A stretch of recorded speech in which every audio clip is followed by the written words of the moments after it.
What's up guys, it's Chris Majestic, and even though it's been a long time since I've reviewed a projector on the channel, I'm still rocking an ultra short throw or laser TV in my living room, and I've still been testing out several projectors. And the projector that we'll be looking at today is the latest ultra short throw projector from Hisense, which is the PX3-Pro. Now if you saw my last projector video, which was nearly a year ago, I compared an ultra short throw projector to a 100-inch TV. Considering the significant drop in prices for 100-inch TVs, you might be wondering why you'd even consider an ultra short throw projector or laser TV. Well, there are definitely pros and cons to both, but the biggest benefit to an ultra short throw projector is that they can produce an image as big as 150 inches, which makes it a huge difference compared to a 100-inch TV. A laser TV also has a significantly wider viewing angle compared to a TV, which is the main reason why I prefer a projector in my living room. Not to mention you don't need to rent a truck to get it into your house. And I'm no stranger to Hisense projectors in particular,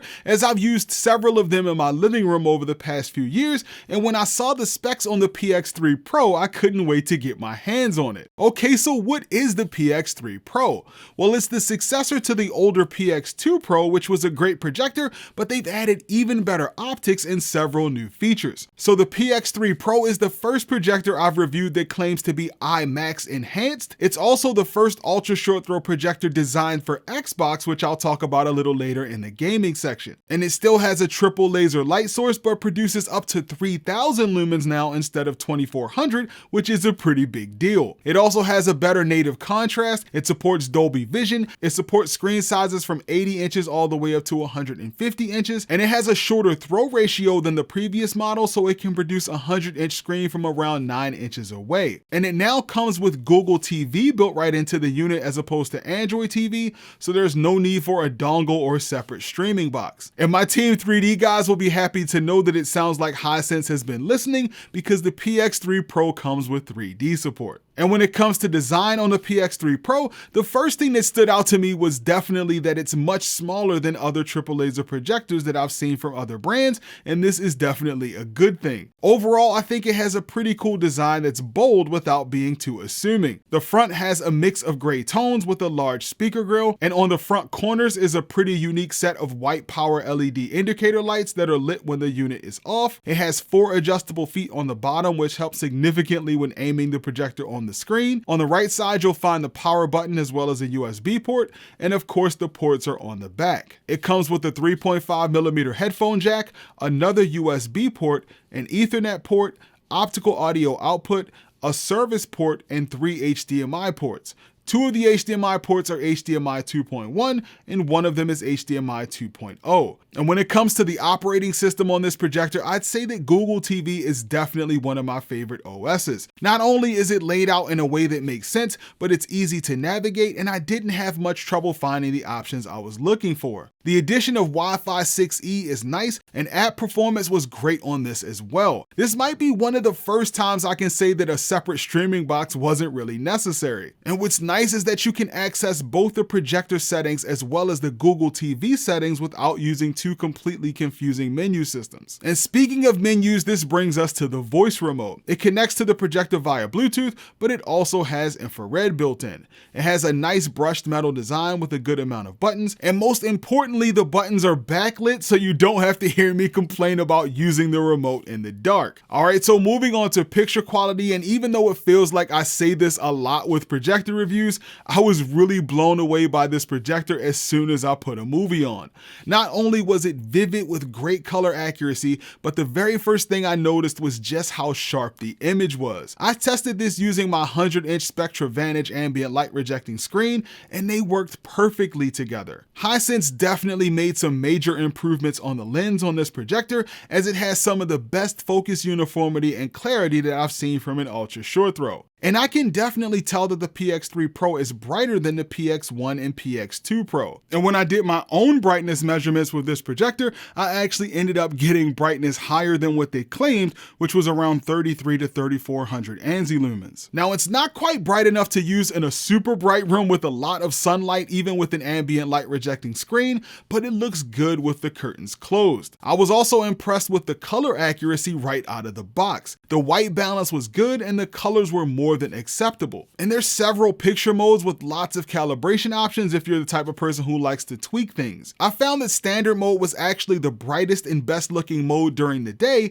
with cinema mode looking better for certain movies at night. And thankfully you get separate picture modes for HDR content. The HDR standard mode looks good for most HDR content, while HDR vivid mode boosts the highlight significantly, which helps a little bit during the day or if you have the lights on. And overall, HDR content looks great on this projector, and I was especially impressed with Dolby Vision. It produces lifelike images with noticeably better contrast than the previous models.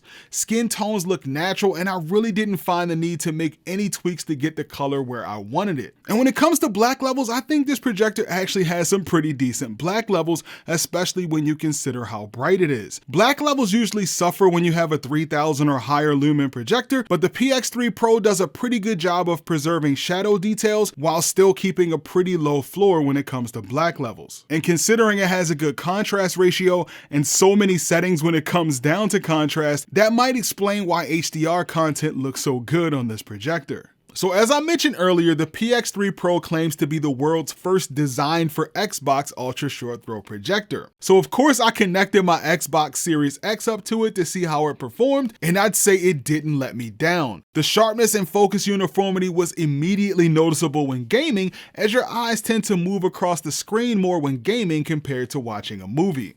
And the vivid colors and extra brightness over the previous models made for an even better gaming experience. It has auto low latency mode, which was activated automatically when it saw my Xbox, and when it comes to input lag, I had some pretty interesting results. So I think there may actually be multiple different firmware versions out there for this projector, as I've seen some other reviewers have a setting called DLP Turbo mode. I was unable to find this particular setting on my projector, and with 4K at 60 Hz I ended up getting about 34 milliseconds. With 1080p at 60 Hz, I got 25 milliseconds. At 1080 at 120 Hz, I got around 17 milliseconds. And with 1080p at 240 Hz, I got around 8.7 milliseconds. And the other reviewers who I've talked to who had the other firmware version were able to get 17 milliseconds with 4K at 60 Hz. So I would imagine that there's probably a firmware update that's going to come out to address this. All right, so what about my 3D guys out there? I'd say the 3D performance was decent, as it was a bit dimmer than I would have expected, and the 3D effect wasn't as sharp as I would have liked it. Now, I have heard that Hisense is going to be releasing a new firmware update to improve the 3D performance, so I'm going to expect the 3D performance to improve. Alright, so what about those Harman Kardon speakers? Well, the built-in 50-watt speakers sound great for watching TV shows, as I could hear the dialogue just fine, and they produce a decent amount of volume without distortion, but like I say with every single laser TV or even conventional TV, I still recommend a dedicated home theater system, or at least a decent soundbar. Even though the Harman Kardon speakers are crystal clear and produce a good amount of volume, especially in theater mode, they still don't really match the size of the screen. So even though you could technically get away with these speakers temporarily, I still recommend a modular home theater speaker setup. Another place where the PX3-Pro impressed me was with fan noise. In most of my testing, I was in a completely silent room, and at no point did I find the projector noise to be distracting.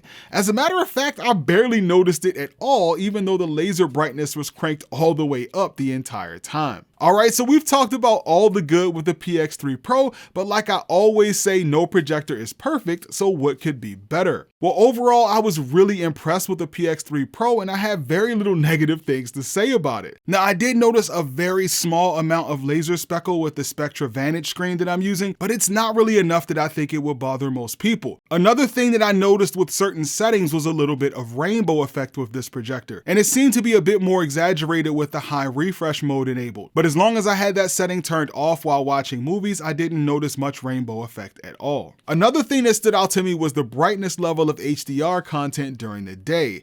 Even though it's noticeably brighter than the older PX1 and PX2-Pro, if you plan on using this to watch HDR content during the day or in a bright room, you're probably not going to be happy regardless of whether you're using an ambient light rejecting screen. Now, this isn't knocking on its brightness considering most projectors have this same issue, but you should set set your expectations. And this brings us to the price. So the PX3 Pro retails for $3,500, and like the previous PX models, that does not include a screen. But the image quality mixed with the fact that you can get up to a 150-inch screen, as well as the extreme viewing angles that you can get from this projector, make it a much better option over a TV in certain circumstances. So overall, when it comes to the PX3 Pro, I think it's a great projector and a worthy successor to the previous Hisense models. It's considerably brighter, noticeably sharper, and it comes with several new features like Dolby Vision support, lower input lag, a better operating system, and even 3D support. So if you're looking for a great all-around laser TV, the Hisense PX3 Pro might be exactly what you're looking for. And if you're looking for the best price on the PX3 Pro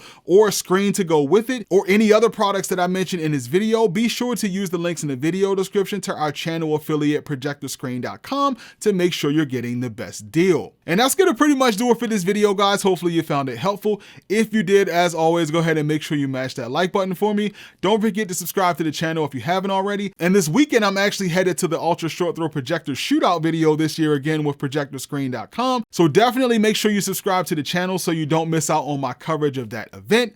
Thanks for watching, guys, and I'll see you in the next video.